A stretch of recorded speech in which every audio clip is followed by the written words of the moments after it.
Hallo julle. Ag, is die woord van die Here nie net eenvoudig wonderlik nie. Ek lees 'n bietjie Jesaja 40 vers 31.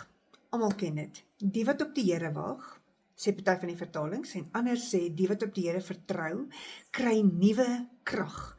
Hulle vaar op met vlerke soos die van 'n arend.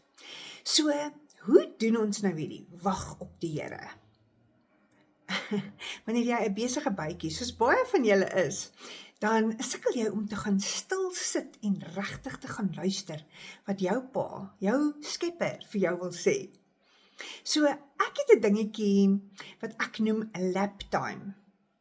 Skoot sit tyd.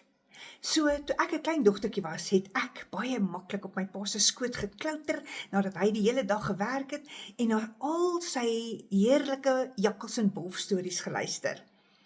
Nou net so wil ek vir jou uitnooi om jou te verbeel, in te dink, jy sit op daai hemelse Vader van jou se skoot. En ons almal het vrae wat ons vir hom wil vra. En ons moet 'n bietjie wag en stil word om te hoor wat hy vir ons antwoord. En sommer partykeer net vir hom te vra, wat is op u hart vandag?